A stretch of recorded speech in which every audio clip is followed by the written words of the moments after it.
Business du vêtement en Turquie. Business du vêtement en Turquie. Bonsoir, mon nom c'est Nora Obam, je suis esthéticienne biochimiste et je suis aussi une passionnée de business. Les business en ligne comme les business du quotidien. J'ai décidé de créer cette chaîne YouTube afin de partager avec vous ma passion pour le business. N'oubliez pas de vous abonner à ma chaîne YouTube et à cliquer sur la cloche de notification pour ne manquer aucune de mes vidéos.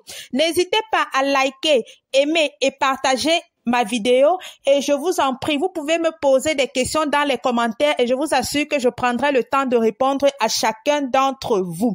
Je possède aussi un groupe Telegram dans lequel je partage au quotidien des tips, des astuces, des conseils business et où j'organise de temps en temps des formations business gratuites et où l'on apprend à bâtir gratuitement une communauté Facebook de façon organique afin de diminuer les coûts de la publicité.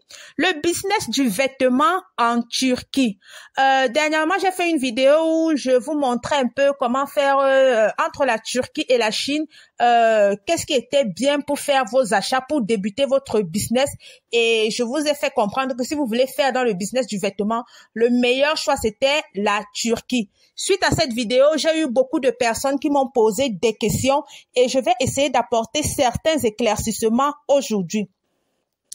Pour faire ces achats en Turquie, comme j'ai dit la dernière fois, vous ne pouvez pas directement aller faire vos achats si vous êtes en Afrique. Ceux qui peuvent directement contacter le fournisseur sont ceux qui sont en Europe parce qu'on va leur expédier la marchandise par DHL, par TNT, par FedEx, par UPS, ce genre d'agence-là. Facilement, ils envoient moins cher en Europe et aux USA.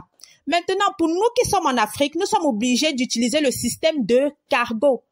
Vous voyez un peu, il y a des cargos qui partent dans un seul pays d'Afrique. Par exemple, il y a des cargos qui se dirigent seulement vers le Cameroun, qui livrent seulement le Cameroun. Il y a des cargos qui vont seulement en Côte d'Ivoire. Comme il y a des cargos qui vont dans beaucoup de pays d'Afrique. Par exemple, un cargo peut te dire qu'il part en Côte d'Ivoire, il part au Cameroun, il part. Vous voyez un peu ce que je veux dire. Donc, si tu es en Afrique et que tu veux te lancer dans le business du vêtement en Turquie, il faut à tout prix passer par un intermédiaire. Tu ne peux pas le faire de toi-même.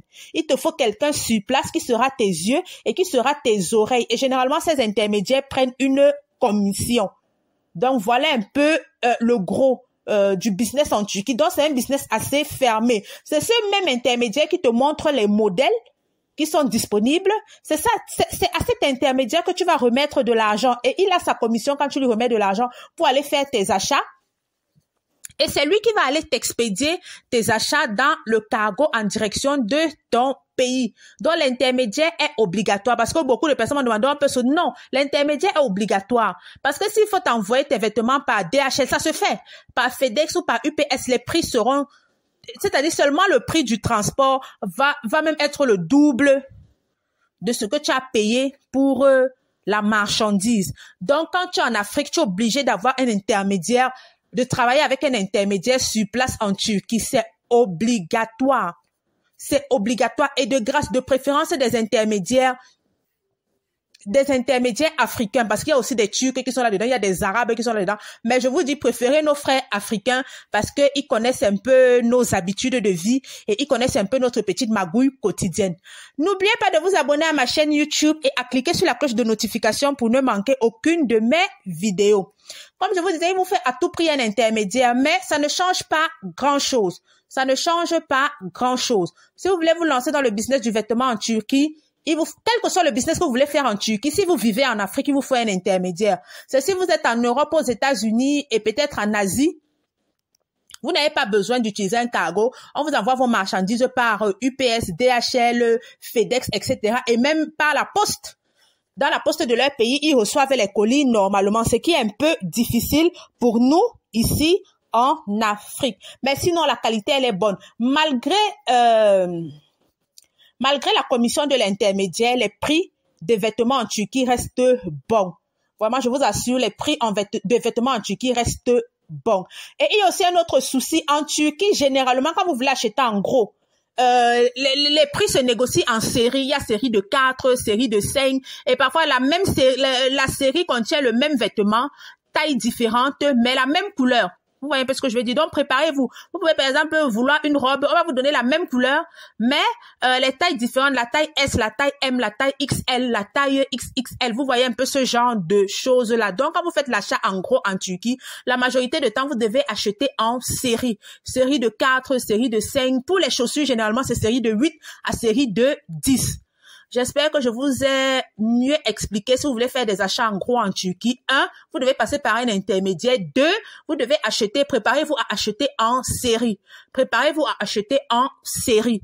Série de 4, série de 5, série de 6, ça dépend du fournisseur. Mais les tailles sont différentes, mais les couleurs risquent d'être les mêmes. Mais la couleur risque d'être la même, mais il y a certains fournisseurs qui offrent des séries qui ont des couleurs différentes. Donc, vous ne pouvez pas échapper à l'intermédiaire lorsque vous faites des achats en Turquie à partir de l'Afrique. J'espère que je vous ai éclairé et c'est même encore mieux, c'est même encore sécurisé et ça vous revient moins cher. Donc, n'ayez pas peur de dire que les intermédiaires, non, leurs commissions ne sont pas si grandes que ça. Vous trouvez toujours votre bénéfice même si vous passez par un intermédiaire.